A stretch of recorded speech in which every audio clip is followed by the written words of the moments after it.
name is Chrome Valdez, and let's give you a little tour of my home on wheels.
It's a 2004 Ford Econoline E250 extended version, and I plan on taking this bad boy on tons of life adventures, so let's go get a closer look.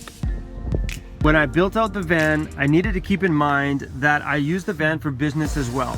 I run a DJ service, so hauling gear in this thing once in a while is definitely needed. I don't need the entire van, but for the most part, the back quarter and the back half will do me just fine. So when I constructed the bed, I actually built the frame so the legs and stuff stay completely between the wheel wells. So within 2 minutes time, I could take this stuff here, which is just strapped down, throw it on top of the bed, and the bed itself will actually shift up to the front. The great thing about that is it opens up the entire back half of the van so I can haul gear for business. But for the most part, right now, this functionally works excellent and leaves me just enough room to put the average DJ gig in the back there without having to move the bed around. Super awesome. I picked up my dog a nice little dog bowl so we could sit it down here. Fat boy can have some lunch.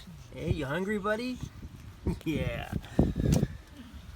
Small carpets to the inside kind of gives it a nice little comfortable look. But the main reason why I added it is shortly after I purchased the van, I bought this really nice flooring in the bottom. That way it's good, rugged, and kind of soft. But the problem I found with it is that when me and the dog went out and spent a trial run in the van, he drags his feet, so you hear this all the time. And figured if I was parked in somewhere super quiet, you're definitely gonna hear him making this noise inside the van. So I threw the carpets down and it's worked awesome. I got lots of plans for the van, but I plan on living in it for at least a month before I start building things out, doing insulation, putting wiring stuff in and batteries. I figured I might as well stay in the van for the month and kind of get to know what I want, what I need before I start spending money on things that are probably going to be a mistake in the end. So I'm just going to wait and slowly add to things as needed. I know that winter's coming soon. It's middle of September and it's already starting to feel a little chilly in here. So insulation is probably the first thing I'm gonna do. I'm not gonna go crazy. I'm not gonna fully do out all the walls and the roof because I do use this thing for business. So if I end up making this look all nice and all pretty, and it's gonna get smacked up and banged up, and then it's just gonna look like garbage, and I'm gonna have to redo the wooding and stuff on it, so I'm not even gonna bother with that. My plan with it ideally is just going to put some foam board insulation on here, just in the panel pieces for now. Like just cutting the pink foam board stuff and putting it in just those panels. One panel here, one panel there, one panel there, and so on and so forth. Just to cover the major sections, and then give it a couple weeks and see how that affects the insulation of the van before I continue on and start going crazy with it. I've watched a lot of people's YouTube channels where they've decided on van life and they've purchased a vehicle and jumped right into it and started doing the full build and spending all this money and making things look beautiful and pretty and permanent, putting sinks and stuff in there. And I'm not that kind of person. I mean, for one, I don't need a lot of those accessories, but for two, I don't want to do all that stuff until I've at least lived in here for a month and know exactly what I need, because I have no idea yet. I do know the little things I've thrown in there already have been perfect. For nighttime lighting solution, what I came up with is picking up these little LED push lights. I've seen them at the dollar store. I picked these up at a discount auto store. I think I paid $5 or something like that for the few of them I have. I mounted one back there that lights up the rear cargo area, one right there beside the bed which lights up the bed, also the inside of the cooler, and one here by the entranceway so I can see what I'm doing at night getting in and out of the van. They've been awesome.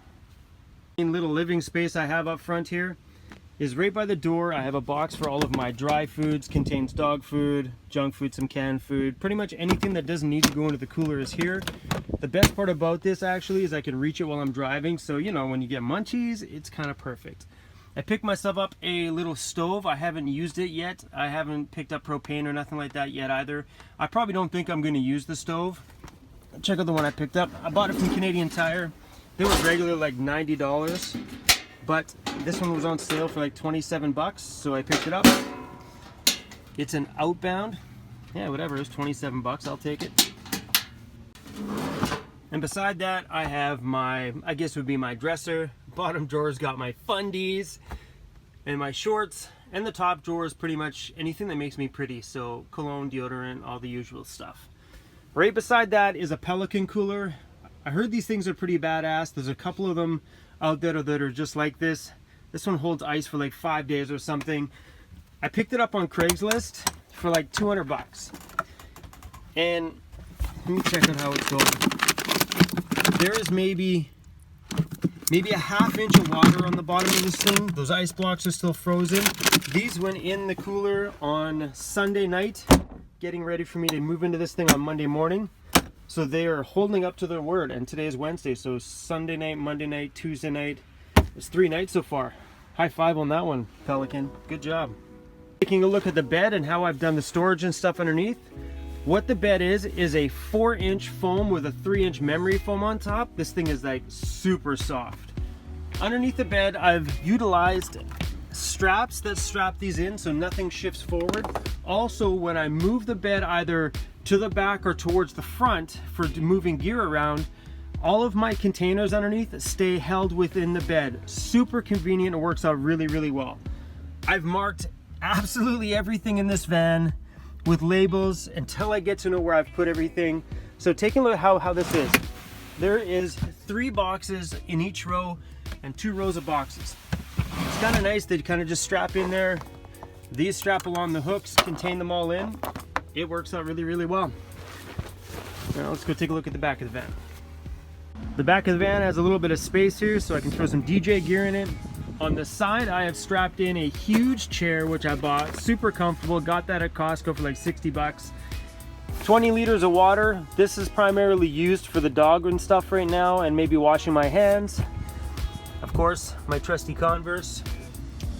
Piece of DJ gear I use all the time strapped to the side. And again, underneath the back of the bed, we have our boxes. Same idea as the front. There you go. There's my little home on wheels. Hell yeah.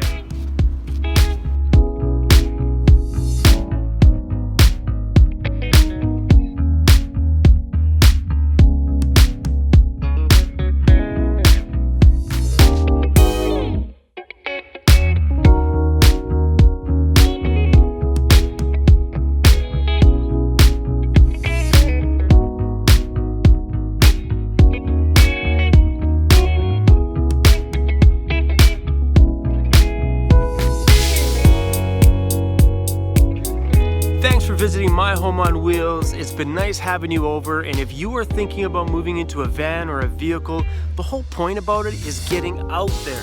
So just get in it. Put the necessities you need in it, like food and a blanket and a pillow, and just get out there. Once you're on the road, then you can build it out.